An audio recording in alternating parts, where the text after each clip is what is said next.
Hello and welcome to another ASE video. Today I wanted to do a video based off of something I saw on a Reddit post.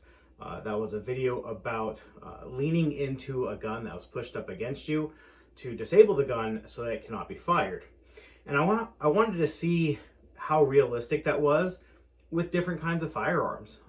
For some of them, obviously, that's not going to be very effective because with a revolver, and again, all these guns are unloaded, actions are open. I can check and make sure I've gone through them all 3 times so I don't shoot myself.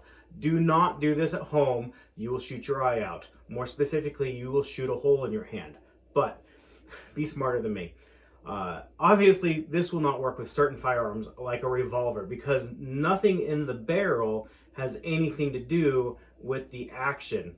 And so for you to be able to block the firing of this weapon, even if you grab the cylinder, it's still going to fire. Now that second round might be harder for the person to complete, but you will not stop this firearm by pushing on the barrel. The same goes for a firearm like my Ruger Mark IV, which all the action again is behind the barrel, and the barrel is fixed and does not move. And so again, once again, oh, and this needs its magazine to fire. So I have an empty magazine here. Pushing against this as hard as I can.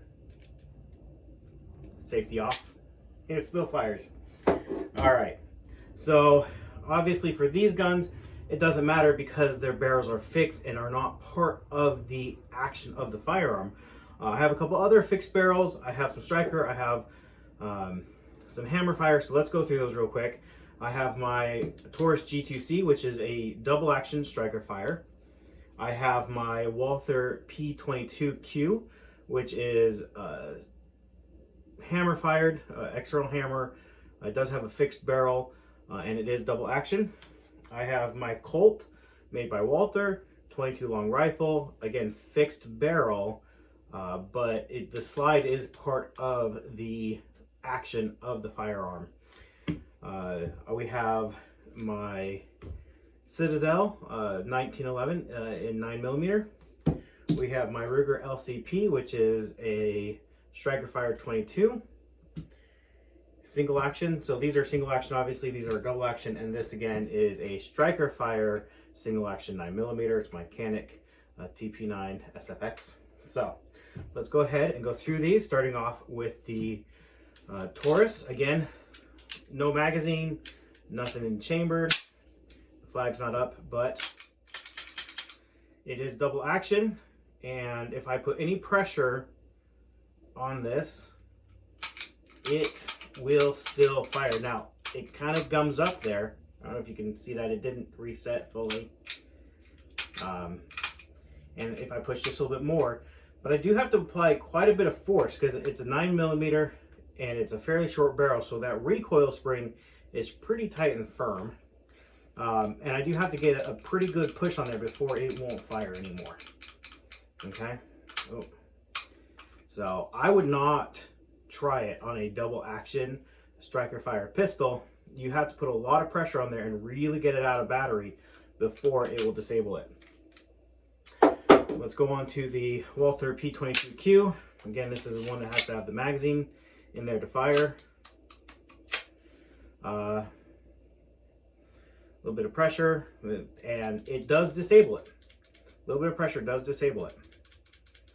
So it doesn't take too much to disable the Walther, but it had, because it's a 22, the recoil spring is very light. It does not take much to rack the slide. It does not take much effort to do that.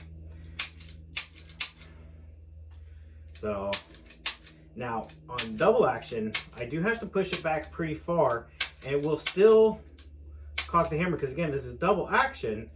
And so it doesn't require necessarily on the slide functioning to fire. But what's happening is when I pull it out of battery just enough, I don't know if the hammer will actually hit the firing pin. When it's fully closed and correctly in battery, the hammer does fully engage the firing pin, but as soon as it gets out just a little bit, the hammer actually engages the bottom lip of the slide where it pushes back on the hammer when it cycles, and it doesn't look like it makes very good contact with the firing pin back here. So it may or may not work, but it does not stop it from being able to fire. So I would not, again, rely on that for that double action function to be prevented from firing. Let's go to a 1911. This one does not require the magazine to be inserted, even though it's a 22. It is fixed barrel, so the barrel doesn't move at all. Let's go ahead. Fires. A little bit of pressure. Still fires. I put a fair amount of pressure on there. But oh, that one didn't fire. Let's go ahead. Yep. Just reset that in fully. What I'm seeing is that hammer goes into the half cock position. So it does not fully engage the hammer again. So I did have to push on it pretty good. It still fired, but I don't think it hit the firing pin. Obviously, I'm not going to try this with live ammo in here. I don't want to hit my hand. But I don't think that this would go off. Again, it goes just to a half cock position when the slide is pushed back, and it fires. It doesn't. There we go. So that time it did hit. So again, unreliable. I would not trust the method with at least a 22 1911. Let's try a 9mm one. It doesn't take very far for it to get out of battery and not fire.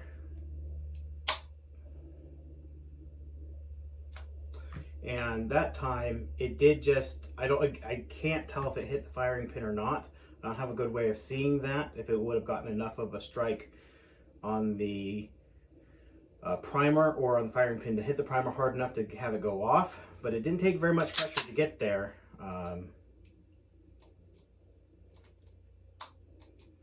Yeah, it does not take much for the 1911 to get out of battery when it's pushed up against something.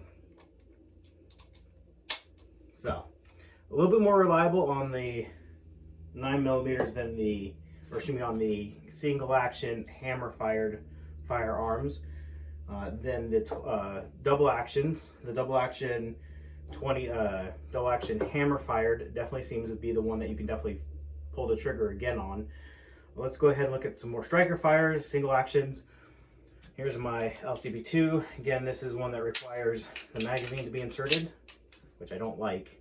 And it doesn't take much pressure to defeat that, to put it out of battery and defeat the trigger. And it's real, yeah. But again, 22 has a really light recoil spring. So, and that may be the issue, is it doesn't take much to push on it, get it out of battery. Let's try something with a little bit tougher recoil spring, like Canik, single action striker fire. A little pressure on there, pull the trigger. A little bit more pressure on there, and that defeated it.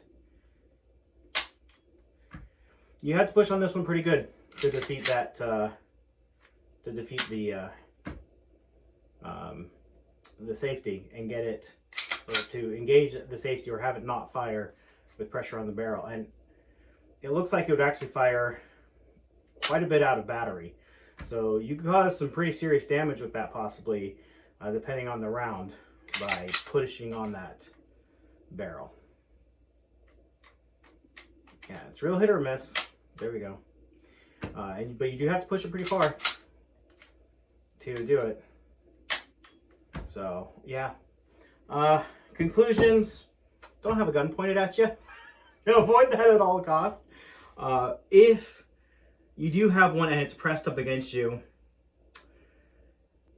lean into it, get that pressure on that barrel. You're going to have to push pretty hard to defeat the trigger so that it pushes it out of battery enough. It definitely depends on the kind of firearm that is being used. But that's just an example of what I have. Hopefully it answers some questions that other people might have. I didn't even think about that personally. I've never had a gun pushed into me before, so it's just not something that even occurred to me. So if you have any thoughts, questions, or comments, leave those down in the comment section down below. I'll do my best to answer. Please subscribe, and I also have some affiliate links if you want to support my channel. Anyways, thank you for watching, and I hope you have an amazing day.